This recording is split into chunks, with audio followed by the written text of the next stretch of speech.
Luck and risk. Bill Gates किसी भी introduction के मोहताज नहीं हैं।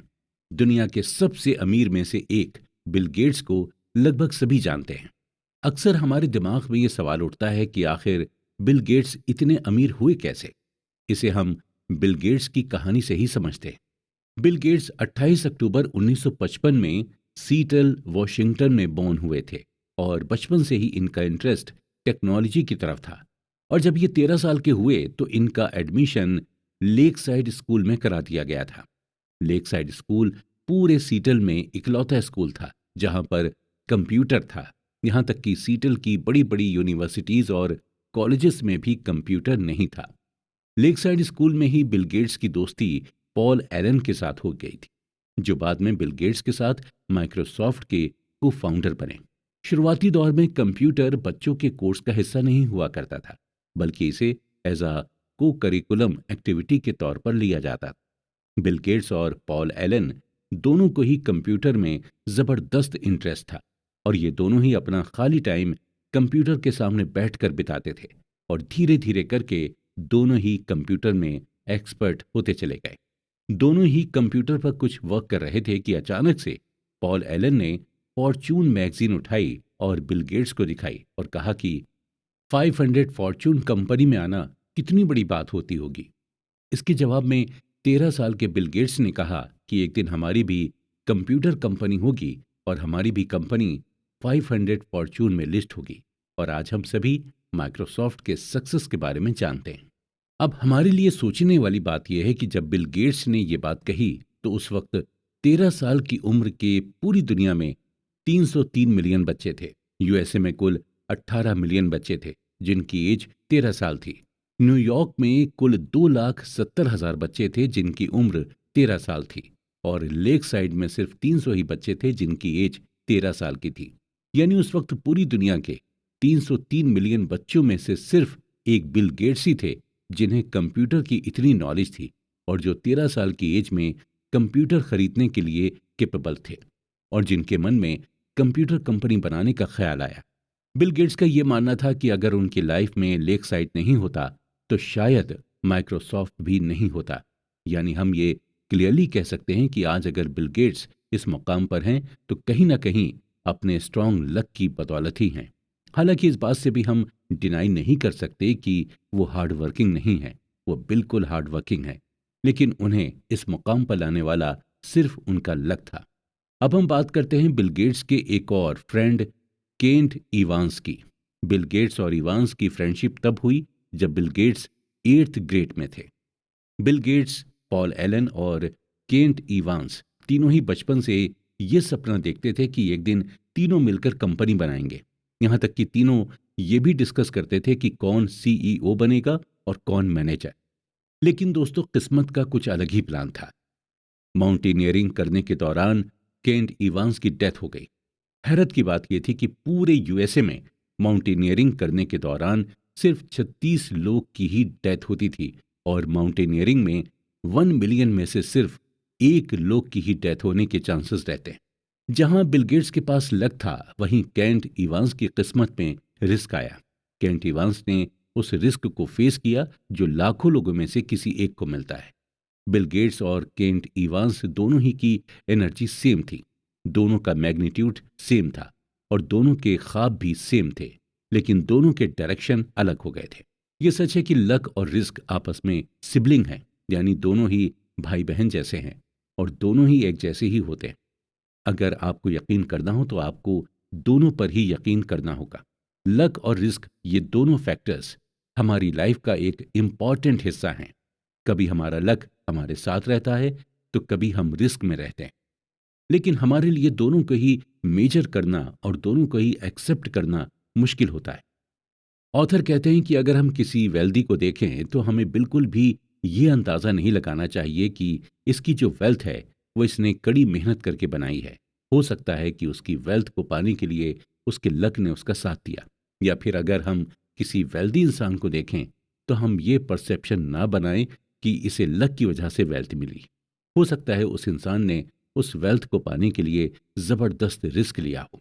सो बेसिकली यही है कि हमें बिल्कुल भी किसी की वेल्थ के बारे में परसेप्शन नहीं लगाना चाहिए।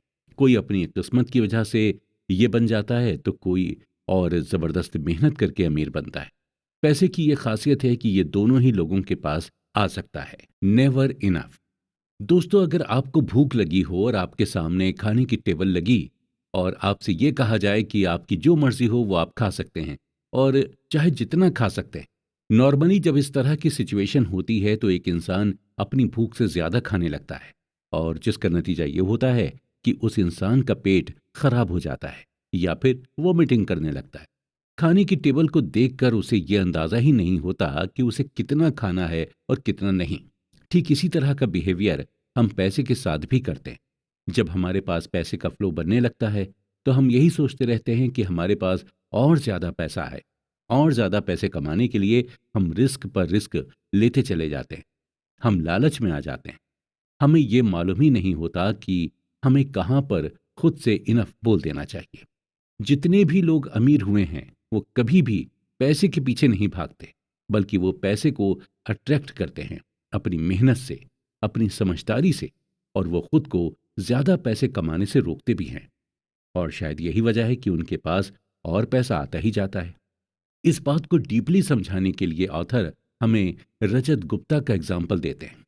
रजत गुप्ता कोलकाता में बॉर्न हुए थे, यानी पैदा हुए थे, और टीनेज में पहुंचते पहुंचते ये पूरी तरह से अनाथ हो चुके थे। लेकिन आगे चलकर जो उन्होंने अचीव किया वो वाकई में सरप्राइजिंग था। मिड 40s तक पहुंचते पहुंचते रजत मैककिन्से कंपनी के सीईओ बन गए थे। मैककिन्से दुनिया की सबसे बड़ी कंसल्टिंग फर्म है। मैककिन्से से 2007 में रिटायर्ड होने के बाद रजत को यूनाइटेड नेशन और इकोनॉमिक फोरम में भी काफी अहम रोल मिला, और रजत ने बिल गेट्स के साथ भी मिलकर कई सारे प्रोजेक्ट्स पर काम भी किया था। यानी ओवरऑल रजत एक प्रेस्टिजियस लाइफ को जी रहे थे, और सभी के लिए ये सीखने वाली बात थी कि एक इंसान जो स्लम में पैदा हुआ, उसका उठना बैठना दुनिया के बड़े बड़े लोगों के साथ था। 2008 तक रजत गुप्ता की वेल्थ $100 मिलियन हो गई थी। ये अमाउंट इतना था कि इस अमाउंट से रजत जो चाहते वो कर सकते थे। लेकिन रजत की ख्वाहिश कुछ और ही थी। वो मिलेनियर तो थे, लेकिन अब वो बिलेनियर बनना चाहते थे।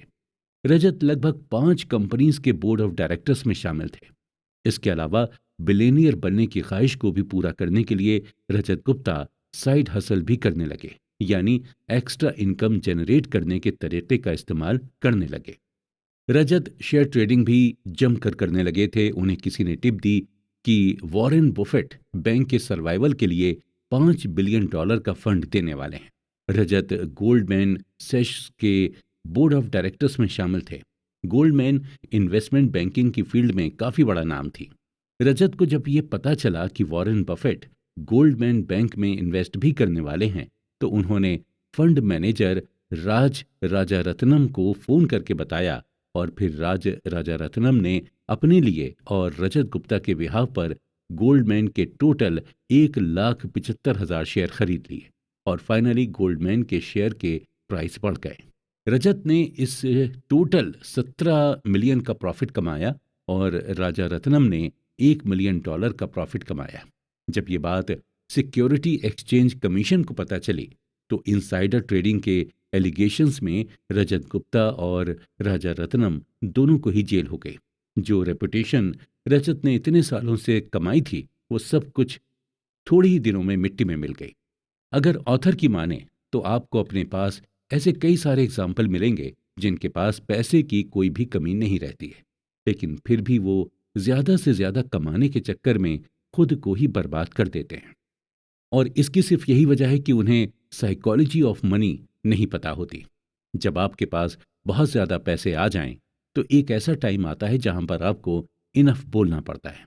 अगर आप खुद को रोकेंगे नहीं तो आप पैसों के जाल में फंसते चले जाएंगे, और नतीजा ये होगा कि आप अपनी इज्जत भी गंवाएंगे और अपना पैसा भी। आपको 4 चीजें हमेशा ध्यान में रखनी होंगी।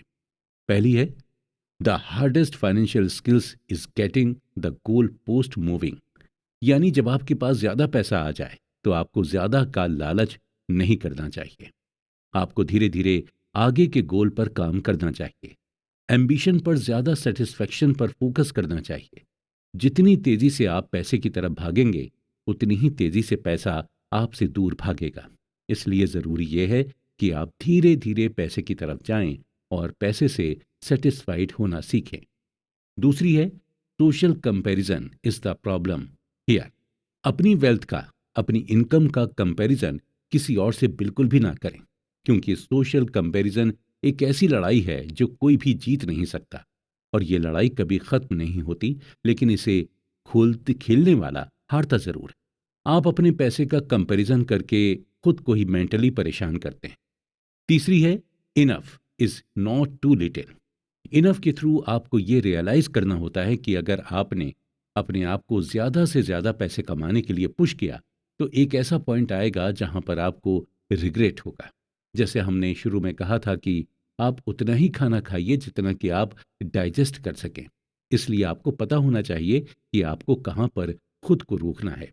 और चौथी है, there are many things never worth risking no matter the potential gain. आप डाइजेस्ट कर सकें, इसलिए आपको पता होना चाहिए कि आपको कहां पर खुद को रोकना है।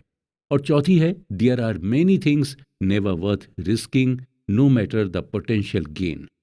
रजत गुप्ता जब जेल से छूटे तो उन्होंने यही स्टेटमेंट दिया था कि हमें किसी चीज से अटैचमेंट नहीं रखनी चाहिए, वो चाहे रेपुटेशन की अटैचमेंट हो या पैसों की अटैचमेंट हो। कुछ ऐसी चीजें हैं जो इनवैल्यूएबल हैं, जैसे हमारी फैमिली, सोसाइटी में हमारी रिस्पेक्ट, फ्रीडम और इंडिपेंडेंस। ये सभी चीजें हमें बड़ी ही मुश्किल से मिलती हैं, और हमें तभी रिस्क लेना चाहिए जब हमें ये लगे कि हमारे रिस्क लेने से इन इनवैल्यूएबल चीजों पर कोई असर नहीं पड़ेगा। आप जरा खुद सोचिए कि ऐसा रिस्क लेने से क्या फायदा जहां पर आपकी इज्जत दांव पर लगे, या फिर आपकी फैमिली को प्रॉब्लम हो जाए, या आपकी फ्रीडम खत्म हो जाए। इसलिए जब भी कोई रिस्क लें तो इन सब चीजों के बारे में जरूर सोचें। सेटिस्फाई होना सीखें और पैसे को अट्रैक्ट करना सीखें। और पैसे को आप अट्रैक्ट तभी कर पाएंगे जब आप उसके पीछे भागना छोड़ देंगे।